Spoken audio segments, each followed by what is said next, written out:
Le 10h midi, Sud Radio Média, Christine Bouillot, Gilles Gansman. Bonjour à tous, bienvenue pour ce Sud Radio Média. Voilà. Bonjour mon Gilles. Alors, la revoilà, avec le printemps, elle revient. Vous allez bien? Mais oui. Passez un bon week-end? Ouais, tout le monde. C'est incroyable, hein, dès Bah. qu'elle est absente, vous venez. Ouais, je m'incruste. Allez, on va plonger dans l'univers. Alors, de la presse people, je ne sais pas si on peut dire vraiment Non. presse people. Hein. C'est pas tout à Gala. fait la même chose. On va parler d'un magazine référence, c'est le magazine Gala, avec notre invité, c'est le directeur de la rédaction de Gala, Mathias Gürtler. Bonjour Mathias. Bonjour Christine, bonjour Gilles. On dit presse people? Non. Presse magazine, presse... Certains le disent, moi je préfère dire presse de célébrité, presse people. En fait, il y a toujours une notion un peu tabloïde, c'est-à-dire de photos volées, etc., qu'il n'y a pas dans Gala, en fait. On veut vraiment nous considérer les célébrités comme des personnes inspirantes. On parle de grands destins. Aujourd'hui, l'identification se forge sur pas mal de points différents. Je parle d'identification parce que c'est à ça que sert une star, en fait. À quoi sert une star aujourd'hui en 2024? C'est aussi la question qu'on se pose toutes les semaines dans Gala. Une star, ça sert généralement à s'inspirer, à répondre à des questions personnelles en se disant elle y est arrivée, elle a réussi à surmonter ses épreuves, moi voilà comment je peux m'en inspirer. Généralement c'est pour ça et c'est comme ça que ça fonctionne. C'est une forme de lien social, c'est-à-dire qu'on parle de leurs histoires à ces gens connus, on en parle en famille, on en parle à la machine à café. C'est pour ça que je parlais de lien social, voire de premier réseau social. Et donc nous on est au cœur de cet univers. Justement, est-ce qu'ils mettent pas tout sur les réseaux sociaux, nos célébrités? Alors de plus en plus, vous avez raison, de plus en plus les réseaux, alors surtout Instagram par exemple, est une forme de magazine personnel finalement, qui leur est. Alors voilà pourquoi, et c'est toutes ces questions qu'on s'est posées pour faire ce nouveau gala. Voilà pourquoi aujourd'hui on essaye d'apporter autre chose. Et c'est vrai que les photos, faire de jolies photos, proposer des photos dans l'intimité des personnalités, c'est la raison d'être aujourd'hui d'un magazine comme le nôtre. Il coûte 3,40 €, il n'a pas augmenté depuis la semaine dernière. Ça c'est c'est un tour de force. C'est un tour de force parce que le papier ça coûte de plus en plus cher. Mais il n'a pas augmenté, il est toujours le plus grand format, le plus grand hebdomadaire on va dire sur le marché français. Donc quand on a un grand format avec un joli papier, on s'est dit qu'il fallait valoriser encore un peu plus ce bel objet, se dire faire un bel objet de presse. Alors on va en parler dans un instant parce que vous l'avez dit Mathias, Mylène Farmer en une avec une longue interview de la star. On parle également de Léon Marchand, on est allé voir du côté des athlètes. Vous allez beaucoup en parler pour les JO, pendant les JO je pense. Un petit Toulousain très prometteur paraît-il, Patrick Brelan en tournée, mais aussi des pages autour du luxe, beaucoup de choses. La mode, de la beauté. Ça me fait plutôt penser à quelque chose autour de elle, si je peux me permettre. Enfin, en tous les cas, on s'en rapproche sur certains aspects, mais toujours avec cette part de rêve autour des célébrités. Et c'est donc un numéro spécial qui était dans les kiosques la semaine dernière. Jeudi dernier, mais il est en kiosque 2 semaines celui-là. Mais c'est un numéro luxe. Quels sont les retours que vous avez? Très très bon. Et sur les réseaux, justement, Gilles en parlait, on voit que notamment tous ceux qui aiment beaucoup Mylène Farmer, il y en a beaucoup, l'achètent en masse et en 2 exemplaires parce qu'il y a 2 couvertures différentes. Voilà. Allez, on va en parler dans un instant et en longueur avec vous. Pour l'instant, on va s'intéresser à l'univers de la télévision. Qu'est-ce qui s'est passé? J'ai fait un zapping people pour Mathias. Il y avait de quoi faire ce week-end. Allez, on regarde ça, le zapping. Sud Radio Média, l'instant zapping. On est vendredi en plein direct de C'est à vous sur France 5. Stéphane Bern apprend la mort de Frédéric Mitterrand et vous allez voir, son émotion était vive. Oui, on vient à l'instant d'apprendre la mort de Frédéric Mitterrand. Et je suis très ému parce que évidemment c'était mon modèle, c'était un ami, j'aurais du mal à en parler au passé, mais ça me touche vraiment. Et vous savez, je pense que c'est horrible ce que je vais dire, mais je pense qu'il n'aurait pas dû être ministre. Il me disait, moi ce que j'aime c'est faire de la télévision, raconter des histoires, et tout le monde lui a tourné le dos après. C'est un aller sans retour. C'est un aller sans retour. Vous fait payer le prix fort. Après vous payez le prix fort, tout le monde se détourne de vous, vous n'avez plus de boulot, plus rien. J'ai beaucoup de peine ce soir, vraiment, d'apprendre la mort de Frédéric. C'est mon ami Fredo, vous savez, je faisais toutes ces émissions l'après-midi du côté de chez Fred. Ma grand-mère m'appelait en me disant, je t'ai vu avec des soquettes blanches, comment tu peux porter des chaussettes blanches chez Fredo? C'est le premier qui m'a donné ma chance. Et après, il me disait, à quoi bon que je continue maintenant que t'es là? Si, j'aurais aimé qu'il continue. Stéphane Bern qui dit que Frédéric Mitterrand n'aurait pas dû faire de la politique. Les politiques ont fait leur apparition, Mathias, dans les magazines. Alors je dis people, mais à chaque fois comment c'est perçu par le grand public? En fait, quand on élit un homme politique, un maire, un député, un président de la République, on élit un homme, on élit une femme. Et donc on a envie de savoir qui elle est, qui il est. Donc c'est là qu'il y a une vraie utilité de gala en l'occurrence, et c'est vrai qu'on a très souvent des personnalités, très souvent des hommes politiques de premier plan, des ministres. On avait encore Gabriel Attal il y a pas si longtemps dans gala, et donc ça, forcément la réaction est plutôt intéressante. J'ai même le souvenir, parce que gala c'est aussi, on a aussi fait des spectacles il y a pas si longtemps que ça, avant le confinement, où on faisait monter des personnalités sur scène qui se racontaient de la même manière qu'ils se racontent dans le journal. Et on avait Anne Hidalgo qui était là et qui racontait comment elle était devenue française à l'âge de 8 ans, je crois, de mémoire, elle était espagnole, elle est née en Espagne. Et donc, des Parisiens très en colère contre Anne Hidalgo étaient dans la salle, et puis elle a raconté son histoire, et c'est vrai que les réactions étaient complètement différentes, parce qu'ils avaient découvert une femme. Alors après, on peut ne pas être d'accord avec elle, mais en tout cas, ils avaient une autre perception. Je pense que de la même manière que pour un chanteur, de la même manière que pour un acteur, on est là pour raconter des destins d'hommes et de femmes. Alors après, on peut cautionner, pas cautionner, mais enfin, en tout cas, on a un autre éclairage. Ça se passe aussi pour ça, et comme ça avec les politiques. La grande différence, à moins que je me trompe, les personnalités sont payées et les hommes politiques pas. Ils sont payés pour être dans gala ? Non, on les paye pas pour être dans gala. Vous n'avez pas payé Mylène Farmer ? Ah non, on ne paye pas Mylène Farmer. On n'a pas payé. Alors on a payé le photographe, on a payé son coiffeur, son maquilleur, mais le journaliste. Mais elle a pas eu de cachet. Non. Et c'est ça qui est génial, c'est que mais pour Mylène Farmer et pour d'autres. Il y en a qui le demandent, qui disent. Alors c'est combien ? Très souvent, ce qui a été monnayé par le passé, c'était genre les photos de mariage, par exemple. C'est-à-dire, je me marie, je vous invite en gros à mon mariage, j'accepte. Je vous donne une exclue. Je vous donne une exclue. Oui, bah là, vous avez raison, il faut aller une exclue, bien entendu, mais contre X milliers d'euros.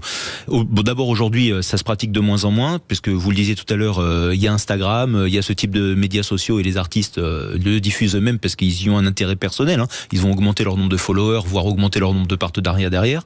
Et puis surtout, la presse, elle a pas aussi les mêmes moyens qu'avant, et donc on dépense moins. Mais en tout cas, pour ce qui est de Mylène Farmer, c'est une vraie histoire d'amitié et de fidélité avec le titre, et avec Thomas Durand, le journaliste, avec Marcel Hartmann, le photographe, et donc elle nous fait confiance, quoi. Ouais. Donc elle accepte, et elle le fait gratuitement. Est-ce qu'elle relit comme un politique l'interview ou pas ? Non, elle ne l'a pas relu, parce que encore une fois, on est dans une histoire de fidélité. Aujourd'hui, si on veut réussir un magazine comme Gala, il faut encore plus qu'avant être dans une relation de confiance avec les personnalités. Mais c'est de la même manière, quand vous interviewez une personnalité, il faut réussir à ce qu'elle vous fasse confiance pour se livrer au maximum. Bon, c'est un peu ça. Alors quand on a une telle star comme Mylène Farmer, qui est en plus très secrète et qui accepte de se dévoiler en photo comme elle ne l'a jamais fait, parce que là on voit plutôt Mylène que Farmer finalement, on voit plutôt une femme, elle est pas du tout dans une image aussi sophistiquée qu'elle peut le donner ou qu'elle peut le montrer d'habitude sur ses affiches ou sur scène. Là elle est vraiment au naturel, et c'est ce qu'on recherche.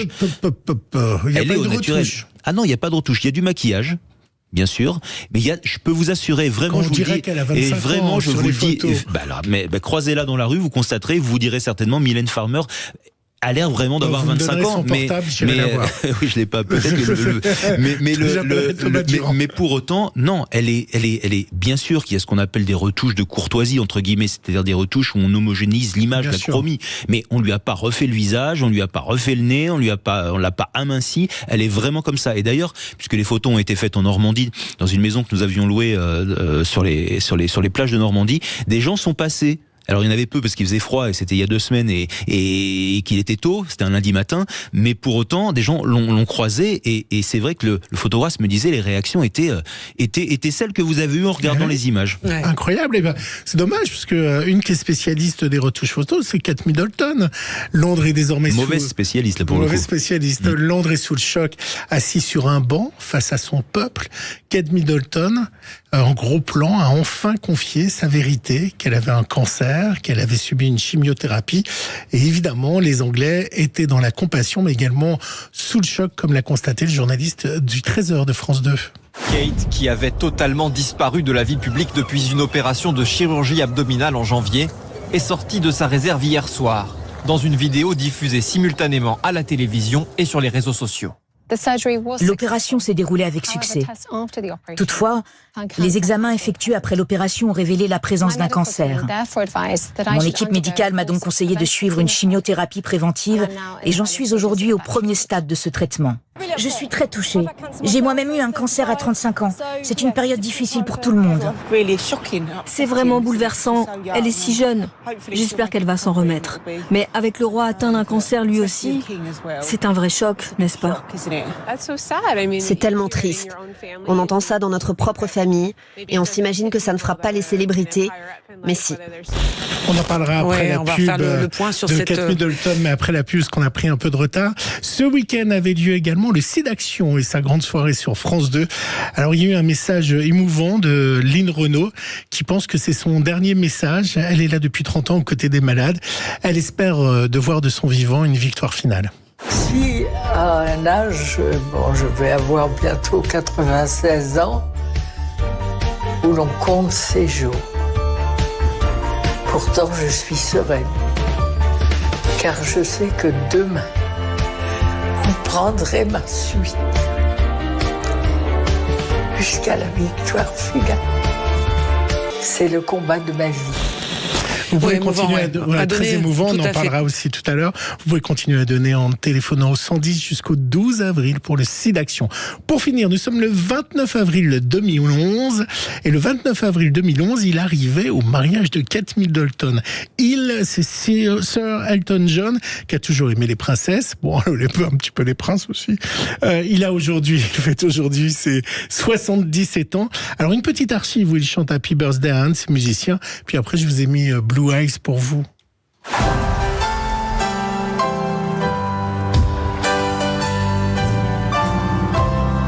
Happy birthday, dear Stephen.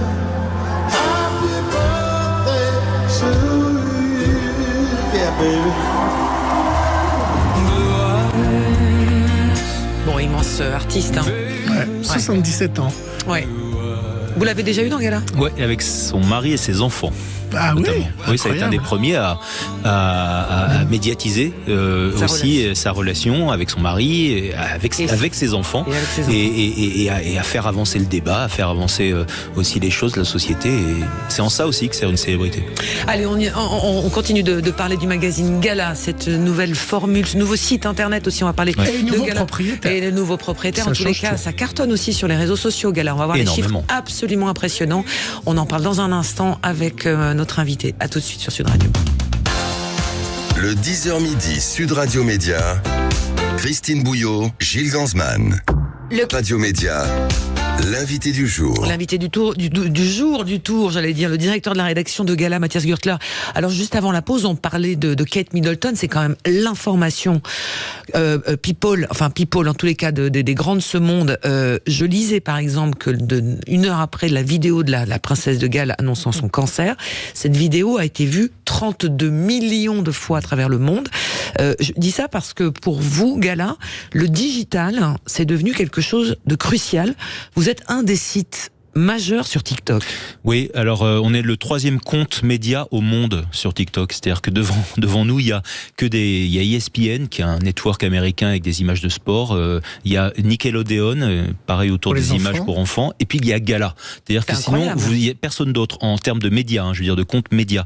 Donc oui, c'est assez exceptionnel, parce que aujourd'hui j'ai plus de 10 personnes qui sillonnent le monde dans les soirées, les avant-premières, les festivals bien sûr, les Fashion Week, les premiers rangs de Fashion Week. On est les seuls finalement à être au plus près des stars et avec un simple téléphone pouvoir montrer finalement, tout à l'heure on parlait de la photo de Mylène Farmer, mais pouvoir montrer les stars telles qu'elles sont au quotidien finalement. Alors pas au quotidien vraiment puisqu'on ne les filme. Pas des paparazzas. Non, voilà, on ne les filme que dans des moments autorisés comme ce que je vous ai dit, les défilés, mais je peux vous assurer que c'est quand même différent de filmer une personnalité 5 secondes avant le moment figé du photocall, c'est-à-dire l'endroit où elle se fait photographier, ou 5 secondes après, puisqu'on la voit interagir avec ses amis, avec son staff, et c'est ces vidéos-là qu'on trouve sur le compte TikTok en l'occurrence et Insta de Gala, puisqu'on est aussi le plus performant de notre univers de concurrence sur Insta en France.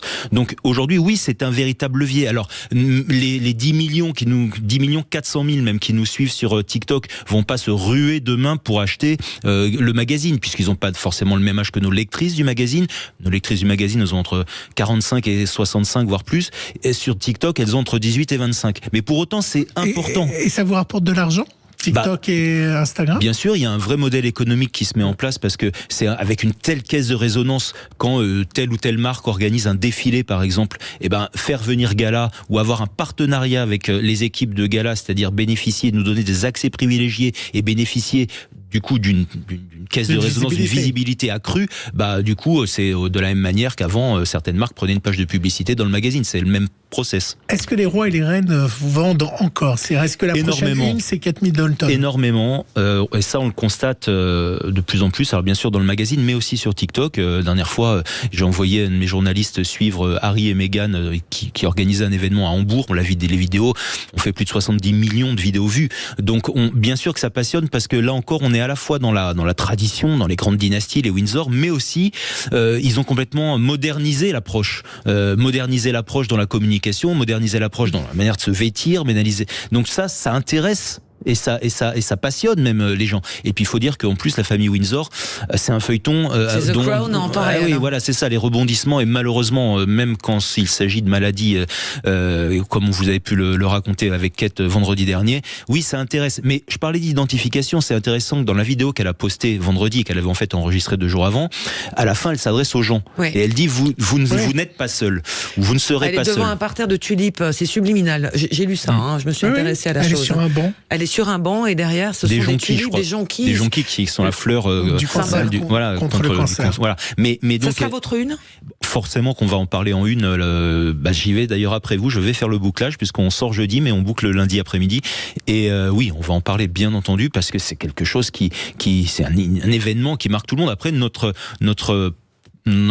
travail, c'est de pas raconter la même chose que ce que tout le monde a déjà vu depuis vendredi et tous ceux qui écoutent Sud Radio ont pu écouter déjà. Donc on a des approches, des experts, pas d'exclus avec la famille royale parce que c'est là pour le coup c'est très très compliqué, mais en tout cas on a suffisamment d'expertise et de connaissances de la famille pour raconter. Et comment vous expliquez qu'elle ait fait cette révélation? Qu'est-ce qui a poussé finalement le couple à annoncer? Alors moi j'ai été à Londres, je vais répondre à sa place. En fait, il y a un tabloïd qui devait sortir son histoire de cancer. C'est ce qui a été dit par la télévision de la BBC. Et pour empêcher ce tabloïd, elle a préféré faire l'annonce elle-même, ce qui a permis de couper court à tous les journaux qui devaient paraître. Je sais pas là. Merci Stéphane Bern. J'étais à Londres.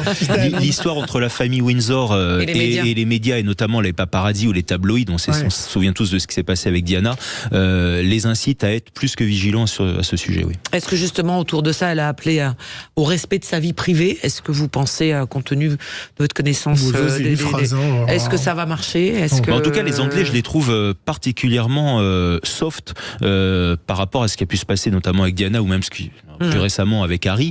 On a le sentiment quand même que le message de William, qui a clairement parfois même mis en demeure ou a signé des publications anglaises, le message semble être passé. Et d'ailleurs, les premières rumeurs de maladie ou parfois même de rumeurs plus farfelues sont plutôt venues d'Amérique et pas d'Angleterre. On sent bien que les médias anglais sont très très très prudents et très respectueux du respect de la vie privée. En tout cas, j'ai une question délicate à vous parler, à vous qui êtes le directeur de la rédaction de Gala. Est-ce que le numéro... en fait, je voulais vous faire réagir suite à Lynn Renault après mon zapping. Est-ce que le numéro... pour Lynn Renault et pour le roi d'Angleterre, est-ce que le numéro de leur décès est déjà prêt? Les nécros, vous voulez dire? En fait, sur Lynn Renault, je crois pas, en fait, pour tout vous dire, parce que les nécros... c'est parce qu'elle parlait de sa mort que je me permets de poser cette question. Les nécrologies, elles vont plutôt être prêtes sur les sites internet, puisqu'on est dans une réaction immédiate, là, dans ces cas-là. Mais quand on dit prête, c'est on a un fichier photo, on a une bio, mais après, c'est pas ça, finalement, qui va... Les articles sont pas déjà écrit. Non, mais on n'est plus sur ce type d'article parce que ces articles-là, aujourd'hui, il suffit d'aller sur la page Wikipédia de l'artiste et vous les avez, la bio de base. Nous, ce qu'on va rechercher, c'est pour ça qu'il y a 12 millions de visiteurs uniques sur le site internet de Gala et qu'on est parmi les plus suivis, c'est tout de suite les angles un peu différents qui vont fonctionner. Donc on va tout de suite chercher à raconter finalement les choses moins évidentes que la simple biographie ou nécrologie. Après, bien entendu, on se prépare, je mentirais si je disais l'inverse, mais ça, tout le monde le fait. Alors Gala qui fait peau neuve, ce nouveau numéro mot avec un changement important, c'est un changement d'actionnaire. Vous avez rejoint le giron du groupe Le Figaro. Oui. Ça a changé quoi ? Qu'est-ce que ça vous oblige ? Quelle est la transformation profonde ? Alors déjà, en termes d'équipe, ça n'a rien changé, c'est la même équipe. C'est-à-dire qu'on était 70 du temps de Prisma, qui a accompagné, qui a fait Net Gala, il y a depuis 30 ans. C'était fondé par Axel Gantz il y a 30 ans, et depuis 30 ans, nous étions chez Prisma avec le plus grand des bonheurs, parce que c'est une super boîte.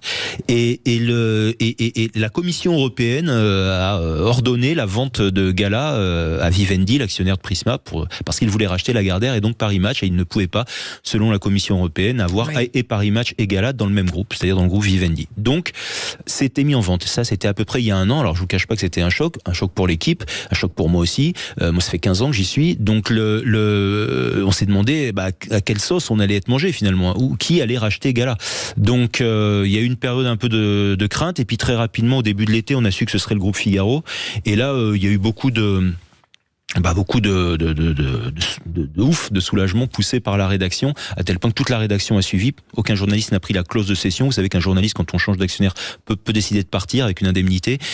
Là, personne l'a prise, et tout le monde est ravi, parce que le groupe Figaro, c'est un groupe de presse, un vrai groupe de presse, qui a les reins solides, qui a 500 cartes de presse déjà au sein de son groupe, qui a envie d'investir, qui croit au papier, puisque vous parliez du bel objet, et continuer à avoir un grand format, un beau papier, c'est aussi parce que c'est le groupe Figaro, pour le même prix. C'est aussi parce que c'est le groupe Figaro, et surtout un groupe très puissant sur le digital. C'est le premier site d'info de France, lefigaro.fr, et il y a tout un tas de synergies qu'on monte avec le Figaro et qui vont arriver dans les jours à venir. Qu'est-ce que vous pensez de l'affaire de la Provence, justement, sur les rachats du groupe c'est-à-dire la réaction ou la mise en grève d'une rédaction, parce sachant qu'ils sont en ce moment en train de défiler devant BFM, puisque le groupe rachète également BFM. On rappelle, c'est le groupe, pas la Provence, c'est CMA-CGM, c'est la Rodolphe Saadé qui est donc en passe de racheter le groupe d'Altis, la partie média. Les actionnaires doivent être silencieux ? Moi, je pense que c'est cette concentration, on va dire, des médias, c'est-à-dire que beaucoup de médias sont rachetés par les mêmes propriétaires, qui sont souvent des grands hommes d'affaires ou des milliardaires français ou internationaux d'ailleurs, doit forcément poser la question du contenu. Et ce que j'ai découvert moi au groupe Figaro, parce que je parle de ce que je connais, je bosse pas chez CMA, CGM et je les connais pas, mais en revanche, ce que j'ai constaté au groupe Figaro, qui a aussi des actionnaires, qui est une famille qui a beaucoup d'argent et qui est puissante, puisqu'il s'agit de la famille Dassault, c'est qu'on m'a dit depuis le début, ici, c'est la priorité au contenu. Et j'ai pu assister à différentes réunions déjà dans le groupe, où j'ai pu constater qu'effectivement, ils accordaient une immense importance à l'indépendance éditoriale des rédactions, parce qu'il y en a plusieurs dans le groupe Figaro, et que ça, pour le coup, c'est plus qu'appréciable, parce qu'au final, qui est gagnant ? Le lecteur, la lectrice, le partenaire qui va mettre de la pub, parce qu'il y aura beaucoup de lecteurs et beaucoup de lectrices, et l'actionnaire, parce qu'il dira, moi, je fais confiance à des journalistes. Donc, au final, je pense que c'est assez vertueux de réagir comme ça. Et puis, il va y avoir la concurrence de Paris Match, qui va changer aussi d'actionnaire, qui va être racheté par Bernard Arnault. Par le groupe LVMH. LVMH. Oui. Et là, ça va être le match dans le match. Le match dans le match, ça fait longtemps en fait. Alors nous, on est beaucoup plus jeunes qu'eux. Nous sommes des jeuneaux par rapport à Paris Match, qui va fêter ses 75 ans bientôt. Nous, on en a 30. Mais forcément, on est sur les mêmes terrains de jeu. Alors pas tous les mêmes terrains de jeu, puisque Paris Match est un magazine qui suit aussi l'actualité au sens large. C'est-à-dire qu'ils vont parler notamment, ils vont être sur des terrains de guerre, par exemple, ce que nous ne sommes pas. Oui. On n'a pas du tout aussi du coup les mêmes images. On a des images où on est beaucoup plus dans un univers. On parlait de rêve tout à l'heure, d'identification. On est essentiellement dans celui-là, et pas sur des terrains et avec des images plus dures. Donc oui, on est concurrents. On est aussi confrères. Je connais beaucoup la rédaction. Je connais très bien Jérôme Béglé, qui est le directeur de la rédaction. Beaucoup d'équipes. Oui, mais je pense que c'est quelqu'un de sérieux et qui connaît suffisamment la marque pour y rester. Non, c'est parce qu'on parle de quelqu'un pour le remplacer. J'ai souri juste une chose, c'est que dans le dossier de presse qui accompagne donc l'arrivée de ce numéro-là, vous parlez des salons de coiffure qui sont un relais très important. Ça m'a fait sourire d'avoir ce détail-là dans le dossier. Et des dentistes et des cabinets médicaux. Mais c'est plus qu'important, et je vais vous livrer une information assez pas croustillante, mais intéressante. Gala, il y a à peu près 110 000 exemplaires vendus par semaine. Mais on a une audience de plus d'1 million, en fait, par semaine également. Ça veut dire qu'un magazine, il est lu par 9 personnes. un magazine élu par 9 personnes. Et pourquoi ? Va passer entre les mains de 9 personnes. Pourquoi ? Parce que, en fait, nous sommes dans toutes ces librairies, bibliothèques, lieux de sociabilisation, qui sont notamment les salles d'attente. Voilà, merci beaucoup. En tous les cas, voilà, on vous renvoie. Non, moi, j'ai jamais vu, j'ai vu dans les. Voilà, non, mais vous ne lisez pas, vous avez jamais lu un journal de vos toilettes ? Ah non. C'est parce que vous êtes une femme. Mais exactement, je vais être dans les salons de coiffure et je le lis dans les salons de coiffure. Allez, Gala, c'est le dernier numéro, on attend le prochain, évidemment. Merci beaucoup Mathias Léopère d'être venu nous présenter. Achetez les journaux, n'importe lesquels, mais achetez-les, ça nous fait effectivement... Ah non, mais les photos sont incroyables. Et en plus, les photos sont très belles. Magnifiques. On va parler des grosses cylindrées dans un instant, c'est sans jeu de mots, on va parler des voitures avec notre invité dans un instant, puisqu'on va s'intéresser à l'émission Vintage Mécanique. Vintage qui a fêté sa 100e. Incroyable. Voilà, je ne savais pas que vous étiez fan de vieilles voitures, de bricolage dans les garages. Je suis fan de l'émission parce que l'émission est très forte quand même. On va y revenir dans un instant avec notre invité. Merci Mathias, à bientôt. Merci, à tout de suite. Le 10h midi Sud Radio Média, Christine Bouillot, Gilles Ganzmann. Sud Radio, le supplément média. Le supplément média avec notre invité François Alain, bonjour. Bonjour. Vous allez bien ? Parce que vous êtes à distance avec nous, RMC Découverte, avec cette saison 9 et surtout cette 100e qui a été diffusée de l'émission Vintage. On parle de cette émission consacrée à la réparation. Alors, pour être honnête, je suis pas une experte du secteur automobile, mais vous vous consacrez vraiment à des passionnés qui passent leur journée, et il y en a tellement, à réparer des voitures, à les remettre à neuf. Alors, le principe de Vintage Mécanique, c'est je vais chercher un modèle et une voiture, et je le remets comme si c'était à neuf, et après je fais des enchères pour qu'elle soit revendue auprès de mécaniciens. Et évidemment, l'intrigue, c'est va-t-il réussir déjà à la réparer, à la mettre en œuvre, parce que c'est pas simple, et va-t-il déjà la revendre? C'est ça, c'est un bon résumé? C'est à peu près ça, effectivement. Le but, c'est vraiment de se rendre compte que les gens sont passionnés par leur patrimoine. Donc nous, on est très axé sur les voitures de collection, c'est-à-dire les voitures qui ont en gros plus de 30 ans. Une Twingo, ça marche ou pas? Une vieille Twingo. La Twingo, voilà, les toutes premières Twingo ont passé le cap des 30 ans, donc les toutes premières sont désormais des collecteurs vintage. On fait aussi de temps en temps ce qu'on appelle des young timers, c'est-à-dire des voitures un peu plus récentes, mais dont on sait qu'elles ont effectivement un intérêt pour les jeunes ou les moins jeunes à être restaurées et remises en état. Et c'est vrai qu'on essaye de faire, alors essentiellement de l'automobile, mais on s'aperçoit bien sûr que les gens aiment aussi le patrimoine au sens large. Donc tout ce qui est à moteur, ça peut être un tracteur, une moto, un engin militaire, un avion, un bateau, enfin bref. On a essayé de varier les plaisirs. Voilà. D'accord. Je souligne d'ailleurs que dans les Landes, ce week-end, il y a eu le plus grand rassemblement de mobylettes anciennes, qui a eu lieu. Au début, c'est parti comme ça, entre copains.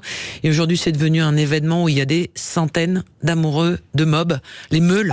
Vous vous souvenez, les meules? La meule revient furieusement à la mode, c'est clair. Et nous, peut-être qu'un jour on fera un épisode là-dessus, parce que c'est vrai que c'est ce qu'on appelle la bleue, le 103 de chez Peugeot sont des mobylettes mythiques. Et aujourd'hui, on peut les remettre en état pour pas bien cher. Et il y a une espèce de phénomène de mode évident là-dessus. Alors, faut savoir que, je vais vous révéler des petits secrets. J'ai été à une période où j'étais à Media One, où c'était un peu les débuts de Vintage Mécanique. Absolument. Et moi, j'ai vu une équipe totalement incroyable, parce qu'au début, il fallait vraiment convaincre les garagistes. Alors, la télé, c'est pas trop leur truc, et il fallait aussi trouver les modèles, les voitures, et tout fonctionnait, et tout était magique quand vous prononciez le nom de François Alain d'un seul coup. Mais c'est vrai, j'étais là, donc d'un seul coup, ça donnait une crédibilité, et les gens se disaient je veux pas me faire arnaquer. Comment vous êtes arrivé sur ce programme, vous, spécialiste des voitures? Alors moi à la base, je suis journaliste automobile, je suis pas présentateur à la base, je suis journaliste, je suis devenu présentateur un peu par accident. Donc moi, ça fait 35 ans que je suis dans l'univers de la presse écrite et de la télé automobile, et notamment voiture ancienne. Il se trouve qu'évidemment, je suis collectionneur à titre personnel depuis 35 ans.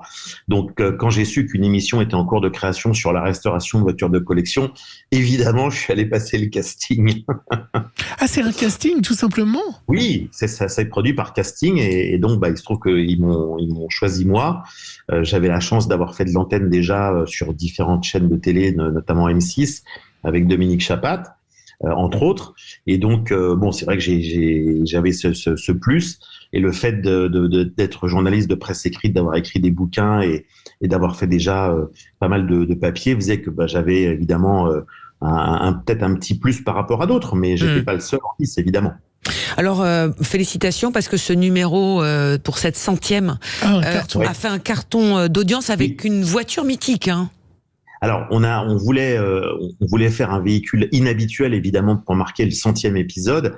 Donc, on a fait une Formule 1, ce qui, évidemment, n'est pas une voiture qu'a priori on voit sur la route. C'est un peu compliqué. C'est un véhicule un petit peu hors norme. Donc, on voulait marquer le coup et on a pris une McLaren de 1994 qui, donc, a pile 30 ans cette année. Donc, qui devient, entre guillemets, même si c'est un peu particulier, la F1, un véhicule de collection. Et il y a très très peu de spécialistes, évidemment, en France et même en Europe, qui savent restaurer les Formule 1 anciennes. Et donc, on a choisi cet épisode-là pour marquer, évidemment... Mais elle a le droit de rouler sur les routes normales? Elle est passée aux mines ou pas du tout, non? Non. Elle n'a pas le critère non plus. Non. Il n'y a pas de problème de critères, donc elle ne sera pas touchée par le problème des vignettes. Je vous parle de ça, François Alain, parce que vous êtes dans un univers où il y a c'est des passionnés, mais parlez-nous d'eux. C'est quoi? Ce sont des mécanos passionnés, des gens un peu fortunés qui passent leur temps ou pas du tout? Il y a monsieur et madame tout le monde dans cet univers-là? Alors justement, c'est ça qui est formidable, c'est qu'il y a de tout. C'est-à-dire qu'aujourd'hui, la voiture de collection, quand je dis voiture, ça englobe aussi les autres véhicules type moto, engins agricoles, engins militaires, tout ce qu'on veut. En fait, ça intéresse les gens de toutes les générations. Et ce qui est formidable, c'est un des rares sujets aujourd'hui qui est transgénérationnel et qui peut, au sein d'une même famille, réunir justement le père, la fille, la cousine, le cousin, l'oncle, le fils, le petit-fils, etc. Il n'y a pas forcément tant de sujets que ça qui peuvent réunir les gens. Donc ça, déjà, c'est un truc assez positif. Et dans un autre style, mais ça va avec, c'est vrai que c'est aussi un domaine sur lequel on peut réunir des gens qui sont de milieux sociaux, culturels, professionnels différents, qui ont une passion commune pour un modèle, pour une marque, et donc de se retrouver avec des gens dans un club, par exemple, qui n'auraient pas forcément de raison de se rencontrer dans la vraie vie de tous les jours. Et ça, c'est bien aussi parce qu'on vit quand même une période qui n'est pas toujours très facile pour des tas de raisons. Et c'est vrai que ça, c'est un des sujets qui unit les gens, la notion du patrimoine et de restaurer des véhicules anciens de côté. Est-ce que c'est un bon investissement d'acheter Oui, j'allais poser la même question. C'est vrai, est-ce qu'on fait des bonnes plus-values? Est-ce que c'est un bon investissement d'acheter une vieille voiture ou pas? D'acheter une carcasse et de la restaurer? D'abord, je dirais toujours qu'il faut le faire pour se faire plaisir. Première chose. Ensuite, dans certains cas, oui, ça peut être un investissement qui est pas idiot si un jour on doit la revendre, mais il faut que, je dirais, l'objectif premier, ce soit un plaisir. C'est souvent une Madeleine de Proust, c'est un retour sur l'adolescence ou un souvenir d'enfance. C'est souvent comme ça qu'on commence dans la collection, et tant mieux. Et donc c'est important parce qu'effectivement c'est du plaisir tout simplement. On n'est plus dans un engin de déplacement, on est dans un engin de passion. Je vois que dans l'émission vous vous intéressez aussi aux avions, vraiment? Oui, c'est arrivé. Je me suis retrouvé à faire des loopings au sud de Paris avec un vieux coucou des années 30.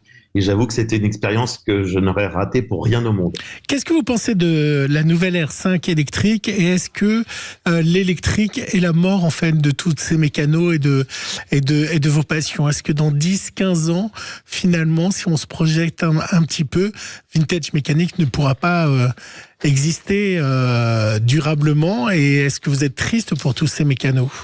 Alors, moi, je suis pas si inquiet que ça, pour plusieurs raisons. D'abord, je pense que le tout électrique est une aberration totale, un leurre total, et ce ne sera pas réalisable.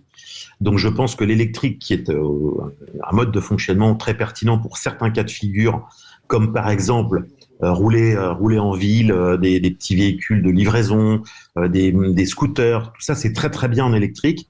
Je pense que vouloir électrifier tout le parc, c'est complètement ridicule. Ça n'a aucun sens ni économique ni écologique. Donc, j'y crois pas du tout. Je pense que tous les constructeurs sont en train de faire marche arrière et Dieu merci. Enfin, il y a une loi européenne qui est passée, hein.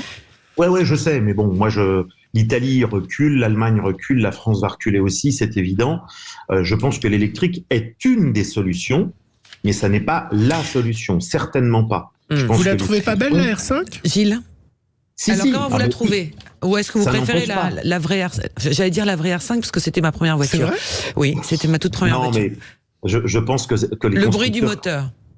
Voilà, ça manque un peu. Mais la question, en fait, la vraie question, elle n'est pas là. Je pense qu'effectivement, que les constructeurs proposent des gammes avec d'un côté de l'électrique, de l'autre côté de l'hybride et du thermique, c'est très bien et ça continuera, à mon avis, très longtemps, puisqu'aujourd'hui, les moteurs thermiques consomment très peu, donc polluent très peu, et qui a encore aussi là des tas de progrès, notamment pour les biocarburants et les carburants de synthèse. Non, on n'a pas le temps. On n'a plus le temps, mon cher Gilles. Merci beaucoup. Même si je lui demande quelle est la plus belle voiture de sa collection. C'est quoi votre plus belle voiture de votre collection ? Moi, j'ai la chance d'avoir alors c'est une réplique, c'est pas une vraie, j'ai une petite Porsche 356 Speedster. Voilà. Tout simplement. Tout simplement. Et j'ajoute également, puisque vous prenez du temps, allez du côté de nos amis du circuit de Nogaro dans le Gers ce week-end où il y a une course mythique aussi de vieilles voitures de course, oui. Ouais. Et ce soir, mais oui, et on les embrasse. Voilà. Ce sont des amis. François Alain, merci beaucoup pour être passé dans. Vous voulez dire quelque chose ce soir ? Oui. Non, juste vous dire que ce soir, il y a le 4e épisode à 21h10 sur RMC Découverte, bien sûr, absolument. tous les lundis soirs. Absolument. Et si vous avez raté la 100e, on le retrouve sur la plateforme BFM Play, sur RMC BFM. Cette vintage mécanique. Oui, je m'intéresse aux grosses carrosseries. Merci, mon cher Gilles. On est grave en retard, comme dirait l'autre. On vous retrouve demain. Bonne journée, François Alain. Et dans un instant, avec nos débatteurs, on va refaire l'actualité de ce lundi 25 mars. À tout de suite. Sud Radio. Parlons vrai. Sud Radio. Parlons vrai.